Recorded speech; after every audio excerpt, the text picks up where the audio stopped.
जब भी बिहार की सियासत की बात होती है तो एक नाम हमेशा गूंजता है, अनंत सिंह। कुछ लोग इन्हें छोटे सरकार कहते हैं तो कुछ इन्हें बिहार का सबसे बड़ा बाहुबली मानते हैं। इनकी कहानी में अपराध और सत्ता दोनों साथ साथ चलते हैं। तो सवाल ये है कि एक ही इंसान के ये दो चेहरे कैसे हो सकते हैं। चलिए आज इसी को समझते हैं। और यही वो सवाल है जो अनंत सिंह के बारे में सब सोचते हैं। एक तरफ वो गरीबों के मसीहा हैं, उनके रक्षक हैं, तो वहीं दूसरी तरफ उन पर इतने संगीन आपराधिक इल्जाम हैं। तो आखिर सच है क्या? चलिए थोड़ा और गहराई में चलते हैं। अनंत सिंह की जिंदगी का सबसे बड़ा पैराडॉक्स, सबसे बड़ा विरोधाभास यही है। सोचिए, एक तरफ अपराध की दुनिया और दूसरी तरफ विधानसभा की कुर्सी। वो शख्स जिसका नाम जुर्म की फाइला में दर्ज है, वही शख्स बार बार चुनाव जीतकर विधायक बनता है। ये दो अलग अलग दुनिया एक ही इंसान में कैसे सिमट गई हैं? तो चलिए कहानी को एकदम शुरुआत से देखते हैं। आखिर कैसे अपराध की दुनिया में पैर रखने वाला एक नौजवान सत्ता की सीढ़ियां चढ़ता चला गया। अनंत सिंह का जन्म तो एक बहुत ही साधारण किसान परिवार में हुआ था, लेकिन कहते हैं ना, पूत के पांव पालने में ही दिख जाते हैं। बहुत ही कम उम्र में, जब वो सिर्फ 10 साल के थे, उन पर 1979 में हत्या का पहला आरोप लगा। हालांकि इस मामले में कभी चार्जशीट फाइल नहीं हुई, पर यहीं से एक अलग रास्ते की शुरुआत हो चुकी थी। और अब देखिए उनके सफर का सबसे चौंकाने वाला हिस्सा, उनका सियासी दबदबा। पार्टियां बदलती रहीं, कभी जेडीयू तो कभी आरजेडी, लेकिन एक चीज कभी नहीं बदली, और वो थी मोकामा में उनकी जीत। 2005, 2010, 2015 और 2020 लगातार जीतते रहे। उनके इलाके में लोग उन्हें छोटे सरकार बुलाते हैं। ये सिर्फ एक निकनेम नहीं है, बल्कि ये दिखाता है कि लोगों के लिए वो क्या मायने रखते हैं। कई लोगों के लिए वो एक तरह की पैरेलल सरकार हैं, जो सिस्टम से हटकर उनका काम करते हैं, उनकी मदद करते हैं।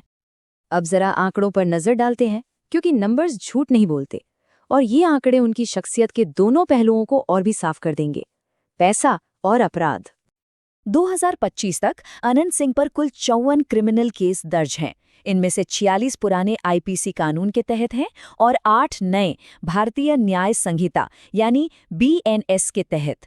ये आंकड़ा उनके 2020 के चुनावी हल्फनामे से काफी ज्यादा है, जो दिखाता है कि कानून के साथ उनका टकराव कम होने के बजाय बढ़ता ही जा रहा है। और एक तरफ इतने सारे आपराधिक मामले, तो दूसरी तरफ दौलत का ये अंबार। उनकी घोषित संपत्ति करीब 38 करोड़ रुपए की है। इससे आप अंदाजा लगा सकते हैं कि उन्होंने कितनी बड़ी संपत्ति बनाई है।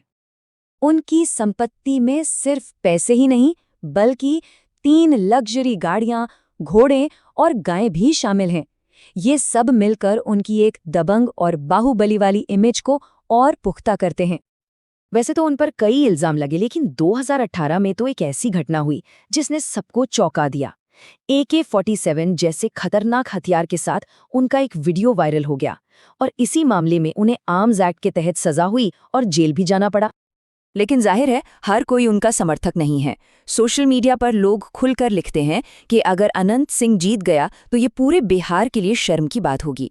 बहुत से लोगों के लिए वो सिस्टम में फैली एक बड़ी बीमारी का चेहरा है। पर सिक्के का हमेशा एक दूसरा पहलू भी होता है। उनके समर्थकों के लिए वो विलन नहीं, बल्कि हीरो हैं, उनके रक्षक हैं। जब लोगों को लगता है कि सिस्टम उनकी नहीं सुन रहा, तो वो अपने लिए ऐसे ही रक्षक ढूंढते हैं। और यही वो विरोधाभास है जिस पर अनंत सिंह की पूरी राजनीति टिकी है। और ये जो पूरा विरोधाभास है ना, वो 2025 के इस बिहार चुनाव में खुलकर सामने आ रहा है। ये बात सुनने में ही कितनी अजीब लगती है ना? एक हत्या के मामले में वो न्यायिक हिरासत में है और जेल के अंदर से ही अपना पूरा चुनावी कैंपेन चला रहे हैं। ये उनकी ताकत और सिस्टम पर उनकी पकड़ को साफ साफ दिखाता है।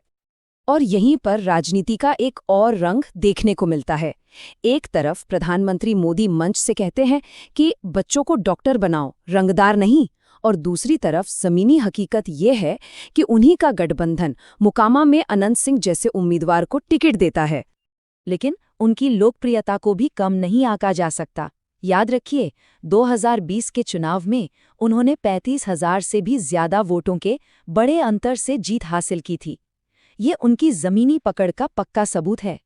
तो आखिर में अनंत सिंह की ये पूरी कहानी देखकर एक बहुत बड़ा सवाल खड़ा होता है, और ये सवाल सिर्फ उनके बारे में नहीं, बल्कि हमारे लोकतंत्र के बारे में है। सवाल यही है कि अनंत सिंह जैसे बाहुबली का बार बार जीतना क्या ये दिखाता है कि जनता की यही मर्जी है, या फिर ये हमारे सिस्टम की एक बड़ी नाकामी है जहां लोगों को इंसाफ पाने के लिए ऐसे रास्ते अपनाने पड़ते हैं। इस सवाल का जवाब सोचना हम सब के लिए बहुत जरूरी है।